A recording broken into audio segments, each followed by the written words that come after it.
하나님, 사랑과 은혜를 감사합니다. 한 주일 동안 세상에 나가 하나님의 아들 딸로 힘써 살다 이 시간 주와 약속을 기억하여 예배의 자리로 나왔습니다. 주께서 성령을 통하여 한 주일 살아갈 말씀을 우리 성도들의 심령에 들려주시고, 말씀을 전하는 자와 말씀을 받는 자가 성령 안에서 하나 되게 하여 주옵소서. 감사드리며 예수 그리스도 이름으로 기도하옵나이다. 아멘. 예수님께서 성생하신 지 약 2개월 후에 예수님의 꿈꾸셨던 교회가 잠깐 나타나셨죠. 그죠? 성도들은 비록 완전하지 않았고 또 여전히 연약함을 가지고 있었지만 그 교회의 모습은 놀라운 것이었습니다. 하나님을 감동시켰고 또 주변 동네 사람들의 마음에 아주 깊은 인상을 남겨주는 일이었습니다. 우리도 한번 경험해 보고 싶은 교회의 모습이죠. 불가능하게 여겨지기도 하지만 초대 예루살렘 교회처럼 부족해도 우리가 성령 충만을 유지할 수 있다면 실현 가능성이 있다, 그렇게 생각이 됩니다. 가장 큰 걸림돌은 뭘까요? 우리 현대교회 성도들이 정말 이런 교회를 원할까? 정말 이런 교회를 원할까? 하는 것이 가장 큰 걸림돌 같습니다. 그들은 사도의 가르침을 단 마음으로 받죠. 그래서 성도들이 서로 교제하고 떡을 떼면서 예수 안에서 가족이 되었습니다. 그리고는 50일 동안 오직 성령이 임하도록 기도하는 일에 힘을 썼습니다. 그럴 때 하나님께서 사도들을 통해서 기적이 나타나게 하셔서 보이지 않는 하나님의 나라가 눈에 보이게 임했습니다.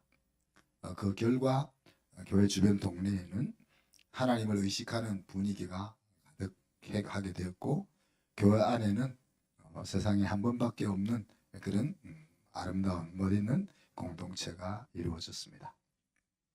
그래서 그 교회에 하나님은 믿는 택한 자들을 날마다 매주 더하는 그런 일들이 일어났다 하는 것을 우리가 지난주 살펴보았습니다. 이런 것이 이제 우리가 꿈꾸는 교회 중에 하나죠. 오늘은 이제 그 교회 모습 가운데서 떡을 떼는 부분을 한번 자세히 좀 살펴볼 수 있기를 바랍니다.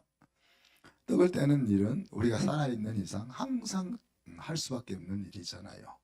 음식은 생명을 유지하기 위해서 사람이 살아있다면 하게 되는 일이기 때문에 그렇습니다. 뿐만 아니라 우리가 무엇을 먹느냐 또 어떻게 먹느냐 하는 것이 우리 몸의 건강을 아주 크게 좌우합니다. 그렇지만 이 음식이라는 것이 생존만을 위한 것은 아니죠. 삶의 의미가 되기도 하고 힘을 주는 것이기도 합니다. 그래서 입맛을 잃으면 살고 싶은 마음도 안 들잖아요. 그죠? 사도 바울은 성만찬을 언급하면서 오늘 읽지는 않았지만 33절에 그래서 먹으러 모일 때에라고 말을 하고 있습니다.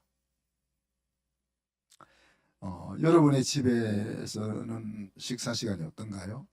온 가족이 함께 식탁에서 밥 먹는 집이 많나요? 한번 손 들어볼까요?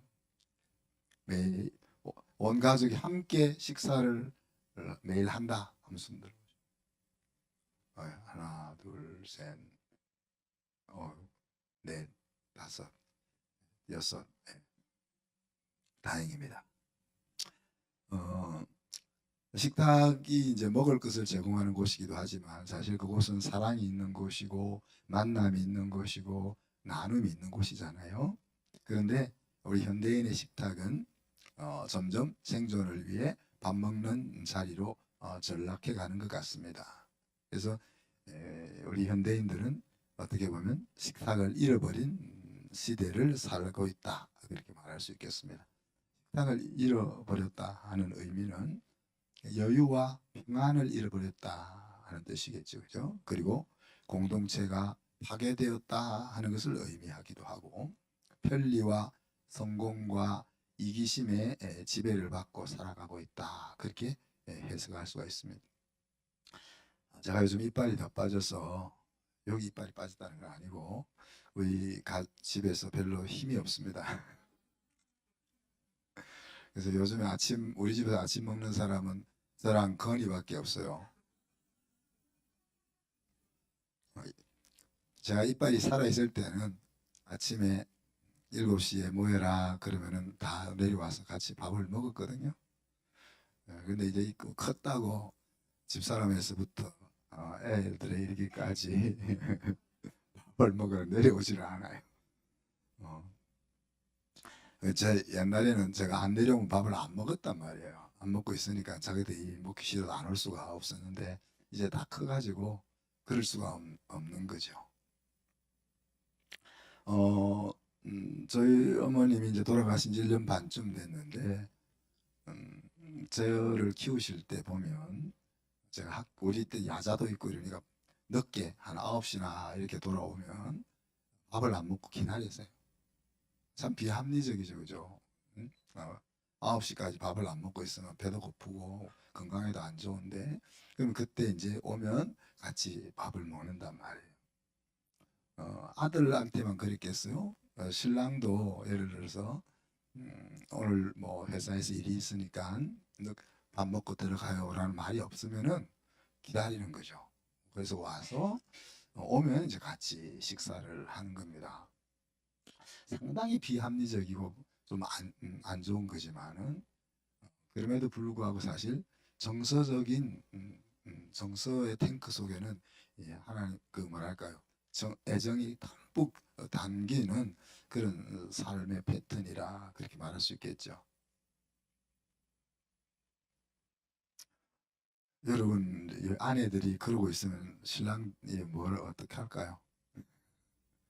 하던 대로 해 그럴까요? 음. 그 주님의 식탁은 사실 새로운 삶을 여는 자리였습니다. 그래서 사도 바울은 교회에서 식탁이 의미하는 것이 어떤 것인지를 오늘 말하고 있습니다. 주의 만찬이라 그렇게 부르잖아요. 우리 육체의 건강을 생각하자면 언제 식사가 제일 중요합니까? 제일 잘 먹어야 되는 때가 언제죠? 점심 때라고 보지 않겠어요? 그죠? 아침은 아침을 안 먹으면 이제 뇌가 움직여야 되니까 탄수화물이 들어가야 뇌가 움직이기 시작하니까 아침에 주로 머리가 아픈 것은 여러분들이 아침을 안 먹거나 그래서 그런 경우가 많거든요. 근데 이제 점심은 이제 많이 먹어도 충분히 소화시킬 시간적 여유가 있으니까 점심을 많이 먹어야 되는데 실생활에서는 저녁이 가장 중요한 식사로 자리 잡고 있는 거죠. 그래서 저녁을 우리가 만찬이라 그렇게 부릅니다. 그래서 아침은 출근해야 되기 때문에 허겁지겁. 점심은 1시간 정해져 있으니까 먹는 것이고, 저녁은 일과를 마치고 또 끝이 정해져 있지 않는 자리잖아요. 그래서 이제 저녁이 편안하면서 배불리 먹은 후에 교제할 수 있는 그런 자리가 이제 만찬의 자리가 되겠습니다. 그 당시 주의 만찬이라는 것은 어떻게 보면 노예들에게 있어서도 한 주간에 한 번 사람답게 먹을 수 있는 자리일 수가 있었습니다. 예수님께서 이 식탁에서 또 중요한 교훈을 전하셨죠. 최후의 만찬에서 성찬이라는 교훈을 전하셨고 또 만찬 후에는 대야를 가지고 제자들의 발을 씻기면서 섬김의 정신을 가르친 곳도 이 식사 자리입니다. 그런데 오늘 사도 바울은 이 이야기를 소개하면서 잡히시던 밤에 감사한 후에 나누어 주시며 이것은 너희를 위하는 내 몸이니 이것을 행하여 나를 기념하라 그렇게 소개하고 있고 식후에 잔을 베푸시며 이 잔은 내 피로 세운 새 언약이니 이것을 행하여 마실 때마다 나를 기념하라. 이 내용은 복음서 기자들이 마태, 마가, 누가, 요한복음을 쓴 기자들이 소개했던 내용들입니다. 그런데 이 내용에서 보면 바울의 이제 깨달음이 좀 포함되어 있는 거죠. 복음서 기자들이 팩트를 전달했다면 사도 바울은 그 팩트를 시드 스토리를 해서 리드 스토리를 하고 있는 겁니다. 예수님께서 하셨던 그 말씀이 마음속에 제대로 깨달아져서 그것을 생활 속에 옮기는 것까지가 나오고 있다 하는 이야기죠. 그래서 잡히시던 밤이라는 의미는 뭡니까? 여러분, 그 예수님이 십자가에 지시기 위해서 그 제사장들과 바리새인들에 의해서 잡히는 그 밤이잖아요. 어떻게 보면 예수님의 인생의 마지막 밤입니다. 그죠? 마지막 밤. 그러니까 잡히시던 밤이라는 의미는 예수님으로부터 마지막 중요한 교훈이 주어질 수 있는 시점이었다 하는 것을 오늘 이제 바울이 언급을 하고 있는 거죠. 그러면서 나를 기념하라 그렇게 이야기합니다. 자, 그리고 여기서 이제 이것은 고린도전서에서는 주께 받은 것이다 그러잖아요. 그러니까 이 성찬이라는 것이 교회를 하나로 묶으려고 하면 이런 예식이 필요하겠구나. 그래서 만들어낸 거 아니다는, 고안해낸 거 아니다는 이야기예요. 예수님께서 만들어서 준 것이다 하는 이야기를 하는 거죠. 그리고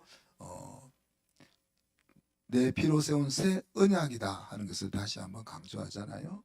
이제 언약이라는 것은 하나님이 우리에게 준 살 길인데 옛 언약은 우리가 하나님이 주신 말씀을 따라 살면 살 수 있다 하는 거잖아요.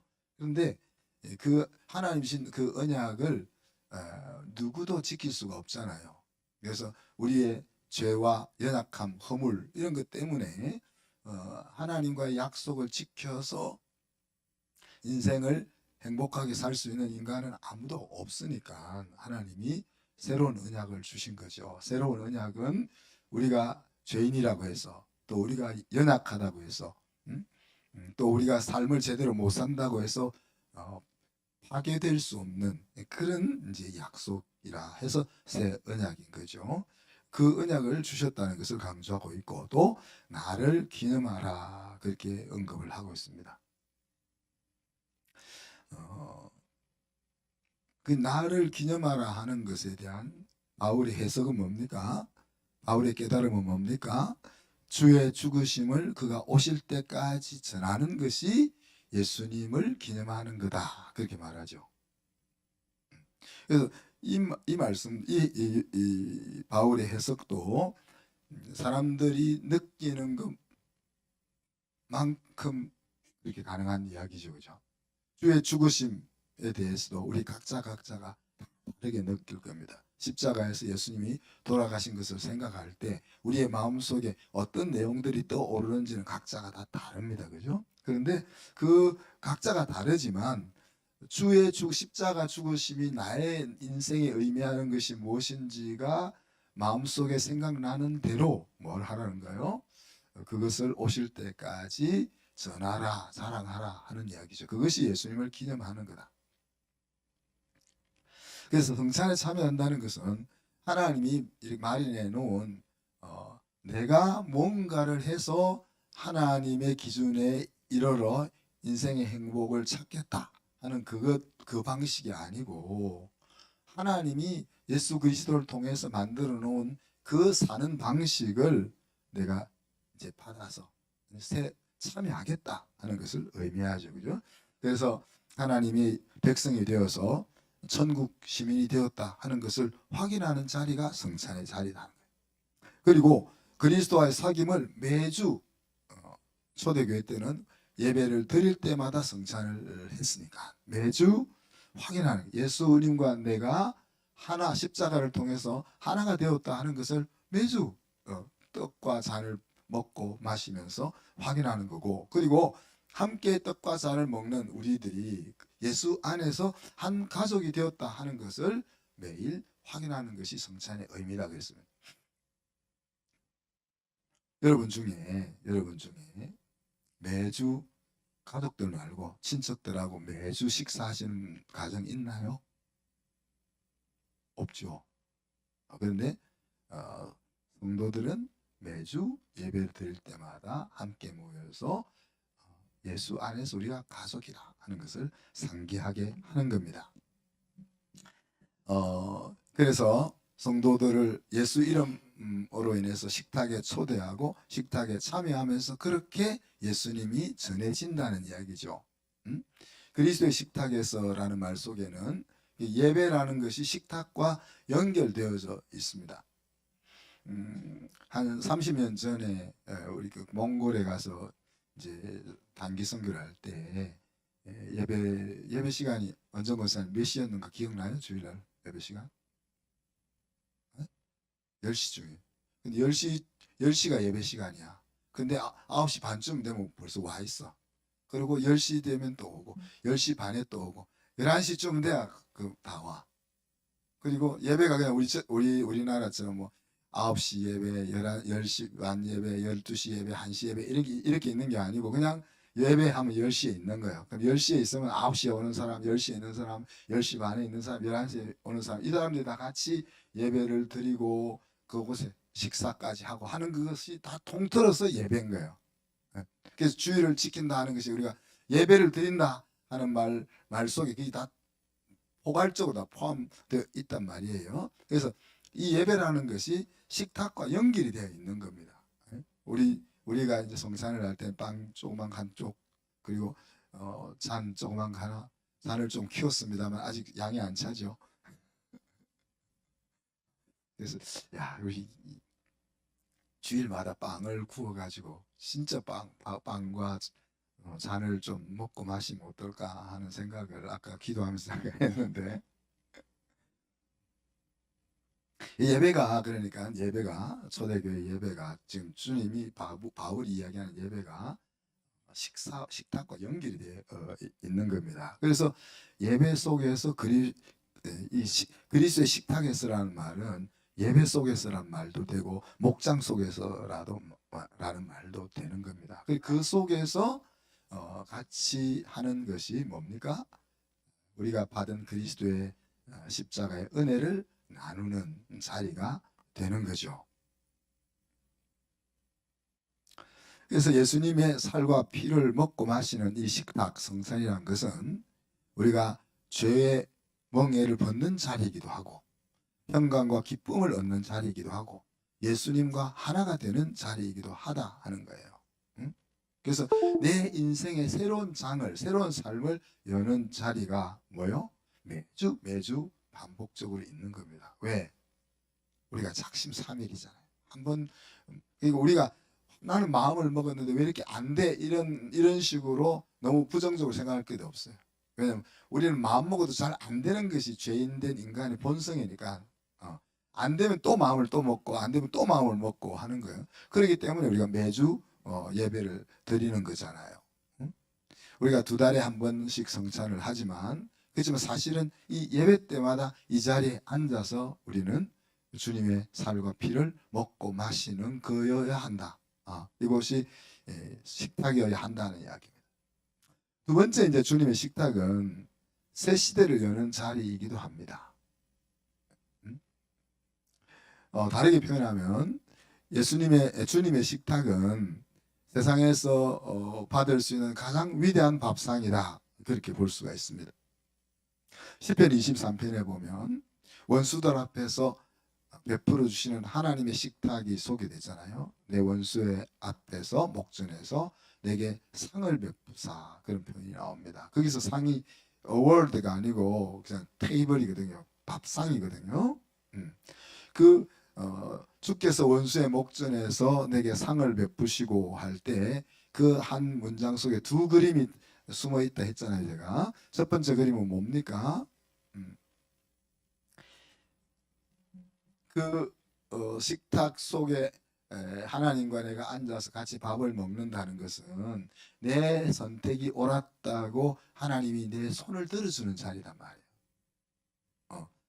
텐트 속에 식탁이 차려져 있고 텐트 식탁에는 부족의 베두인 족속의 우두머리가 앉아 있고 또 피난 왔던 나그네가 앉아서 같이 식사를 한단 말이에요. 하는데 바깥에는 나를 잡으려고 쫓아왔던 원수가 텐트 주위를 뱅글뱅글 도는 거죠. 나오기만 하면 잡아가려고, 죽이려고. 그런데 이 족장이 바깥에서 돌고 있는 원수가 잘못됐고 식탁에 앉아있는 너가 올바른 거야 라고 인정하는 자리가 바로 그 밥상이라 하는 이야기입니다. 그죠? 또 그 그림에서 또 한 가지 생각이 나타나는 내용이 뭡니까? 바깥에서 원수가 안에서 밥 먹고 있는 장면을 보면 쟤를 내가 잡아가려면은 이 부족들 전체와 싸워야 되겠구나 하는 생각을 갖게 하는 겁니다. 그래서 다르게 이야기하면 아무도 손대지 못하도록 보호하시는 그 자리가 바로 식탁의 자리라 하는 이야기입니다. 초대교회 식탁은 이처럼 세상을 바꾼 혁명의 자리라고도 말할 수가 있습니다. 인류 역사가 수천 년 흘러가면서 뭘 만들어냅니까? 항상 지저분하고 더럽고 악한 것을 만들어내잖아요. 그런데 이 초대교회 식탁은 모든 사람들이 만들어낸 그 부조리의 장벽을 무너뜨리게 되는 유일한 장소인 것입니다. 자유인과 노예, 야만인과 헬라인, 유대인과 이방인, 남자와 여자, 부자와 가난한 자, 배운 자와 배우지 못한 자, 그 갈라치기 해놓은 사회 규범을 깨뜨리는 자리가 바로 주님의 식탁인 거죠. 예? 어떻게 노예가 주인의 식탁에서 밥을 먹을 수 있어요? 어떻게 여자가 남자와 같이 식사를 할 수 있어요? 예? 어떻게 가난한 자가 부자와 함께 식사를 해요? 어떻게 배우지 못한 자가 배운 자와 같이 식사를 해요? 어떻게 직원이 사장님과 같이 식사를 해요? 그런데 그런 일이 교회 식탁에서는 일어났다는 이야기죠. 이 혁명의 비결은 뭡니까? 종족과 계급이라는 그 이기주의가 주님의 만찬상의 앞에서는 잊혀지는 겁니다. 우리가 살고 있는 사회가 그런 관습 속에 물들어 있지만 주님의 식탁에 앉으면 그 관습이 잊혀진다는 이야기예요. 우리 사회가 이끌고 가고 있는 그 기초가 우리를 위해서 죽으신 예수님에게 나타나는 그 하나님의 사랑이라는 기초 위에 새롭게 쓰여졌다. 역사가 그렇게 그 성찬을 말하고 있습니다. 사랑하는 성도 여러분, 우리의 식탁은 밥 한 끼 먹는 곳이어서는 안 되는 거죠. 그죠? 사랑이 있는 곳, 자유가 있는 곳, 새 인생이 있는 곳, 어떤 잘못이라도 이겨내게 되는 혁명이 있는 곳이어야 합니다. 그런데 이런 식탁이 오늘날 무너지고 있는 거죠. 또 특별히 오늘 고린도전서는 뭡니까? 고린도 교회는 은사가 풍성한 고린도 교회에서 주님의 식탁이 무너지고 있는 겁니다. 무너진 내용을 어떻게 소개하죠? 18절 19절에 교회 모일 때라는 말은 예배드리러 나올 때라는 말입니다. 예배드리러 나올 때는 보통 마음이 좀 정화되어서 나오잖아요. 그런데 그 예배드리러 나올 때 분쟁과 파당이 있다. 그것이 바로 뭐라는 거 식탁이 무너진 증거다 그렇게 얘기하는 거죠. 그래서 이렇게 식탁이 무너지면은 함께 모여서 주의 만찬을 먹을 수가 없다 그랬습니다. 예배가 신앙이 아니라 종교 활동의 일부가 되면 주의 성찬이 제대로 기능을 발휘할 수 없다는 이야기입니다. 왜? 몸의 하나됨이 깨어진 것이기 때문에 그렇죠. 자, 이렇게 열심히 있는 교회가 왜 주의 식탁을 무너뜨릴까요? 여러분, 우리 열심을 가지고 있을 경우 이렇게 당파를 잘 짓게 됩니다. 열심히 없는 사람은 뭐 일을 안 하니까 당파를 만들 이유도 없지. 그렇지만 뭔가 열심히 하려고 하니까 마음이 맞는 사람들과 이렇게 모이게 된단 말이에요. 사실 이렇게 열정을 가지면서도 파당을 짓지 않을 수 있는 길은 예수 안에서밖에 없다는 걸 우리가 기억해야 돼요. 왜 그렇습니까? 우리의 본성은 코드를 따라 행동하기 따름입니다. 그죠? 나랑 뜻이 맞는 사람, 나랑 마음이 맞는 사람, 그런 사람들과 말 안 해도 같이 모이기 쉽단 말이에요. 응? 그래서 우리가 예수 안에 있지 않으면은 이 코드를 넘어서기가 어렵다는 이야기. 그래서 우리 자신이 예수 안에 제대로 있는지 알아보는 하나의 검정 바로메타는 나와 코드가 다른 사람들이 내 곁에 얼마나 있느냐 하는 거 보세요. 나랑 생각이 다르고 좋아하는 것이 다르고 취미가 다르고 삶의 방식이 다른 사람들이 내 옆에 몇 명이나 있는가 한번 생각해 보세요. 그런 사람이 적으면 적을수록 뭐예요? 내가 예수 안에 안 있을 확률이 많은 거예요. 오늘 말씀 엑스티킷은 생기와 사랑이 넘치는 식탁을 우리가 회복할 것인가 하는 겁니다. 사도 바울은 이 식탁을 회복하기 위해서 조언을 하죠. 먹으러 모일 때에 서로 기다리라. 33절에 그렇게 이야기하고 있습니다. 여기서 이제 예배에는 성찬이 항상 함께 했다는 것을 생각하고 이 말씀을 여러분 봐야 됩니다. 그죠? 또 그 식탁은 그냥 우리가 떡 한 빵 나눠서 조각 하나, 그다음에 조그만 잔 하나가 아니고 정말 식사였다 하는 사실도 기억을 해야 됩니다. 그리고 누군가에게는 한 주에 배부르게 먹을 수 있는 유일한 자리 있을 수도 있다. 왜? 가난한 사람이나 노예들에게 있어서는. 그런 자리를 생각하면서 오늘 사도 바울이 이야기한 것을 봐야 됩니다. 먹으러 모일 때에 서로 기다리라 했습니다. 무슨 뜻입니까? 그러면 서로 배려하자는 겁니다. 서로 배려하자. 이 옛날에는 우리가 할아버지랑 아버지랑 같이 식사를 하니까 그 자리에서 서로 식사 자리에서 배려하는 것이 몸에 배이잖아요. 그래서 조기가 2마리 올라왔다. 뭐 앉아서 4사람이 밥을 먹고 있으면 말 안 해도 나는 반마리 정도 먹어야 되겠구나 하는 게 다 계산이 되잖아요. 그래서 할아버지가 먼저 딱 위를 뜯으면 옆에 이렇게 먹는단 말이에요. 요즘은 그래요? 안 그러지? 아이들이 먼저 먹고. 또 식사 시간도 어떻게 해요? 식사 시간도 빨리 먹었다고 일어나요? 아니죠. 그냥 다른 가족들이 먹는 속도를 봐가면서 먹잖아요. 그래서 같이 숟가락을 놓을 수 있도록 그렇게 했잖아요. 그죠? 그렇잖아. 4사람 밥 먹는데 3사람 다 먹고 한 사람만 먹고 있으면 우리 다른 사람 쳐다보고 있으면 얼마나 민망해요. 여러분 연애할 때는 그런 거 잘 했을 것 같아요. 연애할 때는 앞에 앉아 있는 사람과 잘 보조 맞춰가면서 먹고. 근데 일상으로 돌아오면 요즘은 안 그러잖아요. 그죠? 여기서 모일 때 기다리라는 말은 서로 배려하라는 이야기합니다.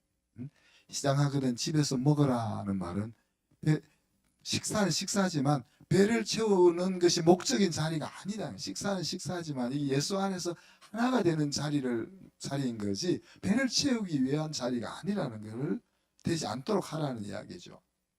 사실 배고플 때야말로 식탁에서 하나됨을 보일 수 있는 때가 아니겠냐. 남자들은 배고프면 성질나잖아요. 성질나는데 같이 먹을 수 있도록 참고 기다리는. 덴마크 갔더니만 애프터스쿨레를 방문하러 갔더니만 아이들이 이제 테이블이 있으면 테이블에 한 10명, 12명이 다 모이면은 같이 식사를 하고 다 먼저 먹었어도 같이 안 일어나고 다른 사람이 다 먹고 나면 같이 일어나더라고요. 아무것도 아니지만 좀 굉장히 좋은 그런 습관 같아요. 우리도 한번 해볼까 하는데 그런 공간이 좀 있어야 돼. 그죠? 좁은 공간에서 그 공간 여유가 좀 있어야 이렇게 모이고 안 나가고 기다리고 이게 되는데 그래서 우리가 기독교 교육이라 하면 사실 공부만 기독교적으로 해야 되는 것이 아니라 행정이나 또 재정이나 또 밥 먹는 것이나 모든 운영되는 모든 것이 하나님 나라 가치로 되어 가는 것이 기독교 교육이거든요. 그래서 책상에서 배우는 것보다 더 중요한 것이 이제 환경 속에서 배우는 것이라 그렇게 말할 수가 있습니다. 그래서 식탁의 회복이라는 것은 사실 신앙의 회복을 의미하는 것이고 기쁨의 회복을 의미하는 것이고 예수 안에서 가족됨의 회복을 의미한다. 그렇게 볼 수가 있습니다. 자, 여러분들은 주로 누구와 밥을 먹습니까? 가족들과 먹잖아요. 또 목장 식구들과 먹잖아요. 또 직장이나 학교 가면 동료들과 먹잖아요. 또 사업상 만나는 사람들과 식사를 합니다. 요즘은 밥을 먹고 나면은 그냥 커피숍으로 다 가더라고요. 맞나요? 요즘 직장인들 어떡하는지 모르겠는데 제가 직장을 안 다녀봐서 제가 직장 다닐 때는 안 그랬거든요. 그냥 안 그랬는데 요즘은 저기 동사무소에서 우리가 봉사하고 나서 식사하고 나면 커피를 더 마시러 가더라고요. 가서 또 앉아서 이것이 우리 예수 잘 믿게 하려고 그러는 것 같아요. 그죠? 밥만 먹고 끝나는 게 아니라 밥 먹고 나서 이렇게 서로 교제할 수 있는 시간을 가져야 된다 하는 풍토가 나라적으로 존재하는 것 같아요. 그러니까 그 식탁이 우리가 밥 먹는 자리가 얼마나 좋은 자리로 만들어 갈 수 있는지 하는 것들을 생각해 볼 수가 있는 겁니다. 저는 우리 성도들의 가정에 식탁이 회복되기를 소망합니다. 그래서 식탁이 가정을 마음의 고향으로 만들어 줄 수 있었으면 좋겠어요. 그리고 교회에서도 식탁이 회복되었으면 좋겠어요. 여러분, 우리가 절친이 있지만 모든 사람이 다 절친은 아니잖아요. 절친도 있고 그냥 두루두루 함께하는 친구도 있잖아요. 우리 세상을 살아가는 가운데. 그러면은 교회에서도 마찬가지. 코드가 맞으면 신나겠지만 코드가 맞지 않아도 적어도 싫어하거나 피하지는 않아야 우리가 예수 안에서 가족이다 그렇게 말할 수 있지 않겠냐 하는 것입니다. 주의 만찬은 하나님의 사랑에 기초하여 하나 되는 자리입니다. 그리고 예수님이 꿈꾸시는 교회는 그런 식탁이 회복되는 교회라 말할 수 있겠죠. 그죠? 그래서 우리가 너무 바쁘게 사니까 매일 그것이 어렵다면 일주일에 한 번만이라도 먼저 여러분의 가정에서부터 이 가족의 식탁이 풍성해질 수 있기를 축복합니다. 그리고 목장에서의 식탁도 아까 이야기했지만 우리 피를 나는 형제 친척들도 매주 안 모이는데 우리가 그 여러 가지 바쁜 상황 가운데서도 매주 모여서 같이 식탁에 앉는 그것을 통해서 우리가 정말 예수 안에서 한 가족됨을 만들어갈 수 있기를 주님의 이름으로 축복합니다. 이 시간 말씀 생각하면서 우리 한 1, 2분 동안 기도합시다. 하나님, 우리 공동체 속에 진정한 식탁의 회복이 이루어지게 해주시옵소서. 그것을 통해서 예수님을 기념하는 삶을 살게 해주시옵소서. 같이 한번 기도합니다. 하나님, 사랑과 은혜를 감사합니다. 오늘 사도 바울이 예수님의 최후의 만찬에서 가르쳐 주셨던 그 교훈을 성도들에게, 고린도 성도들에게 강조했던 내용들을 우리가 다시 한번 살펴보면서 식탁이 무너진다는 것은 하나님과의 관계가 무너지는 것이고 예배가 무너지는 것이고 우리의 삶이 피폐해져 가는 것이고 여유가 없는 인생을 다급하게 살아간다는 것을 의미하는 것을 우리가 생각하면서 우리 현대인들이 이런 각박한 삶에 헤매이는 것이 아니라 정말 주님께서 피 흘리며 우리에게 주셨던 그 풍성한 식탁을 되찾을 수 있도록 은혜 위에 은혜를 더하여 주옵소서. 주님, 우리가 바쁘지만 바쁜 가운데서도 가족들이 정말 예수 안에서 하나 되는 사랑의 공동체를 잘 세워나갈 수 있게 하시고 목장이 힘들지만 그 목장을 통해서 우리가 정말 예수 안에서 한 가족이라 하는 사실들을 가슴으로 뜨겁게 확인할 수 있는 일들이 일어나게 하여 주옵소서. 그래서 이 험악한 세상을 우리가 살아갈 때 외롭게 혼자 힘겹게 살아가는 것이 아니라 서로 끌어주고 밀어주는 아름다운 공동체 속에서 힘을 내고 살아갈 수 있는 저희들이 되게 하여 주옵소서. 감사드리며 예수 그리스도 이름으로 기도하옵나이다. 아멘.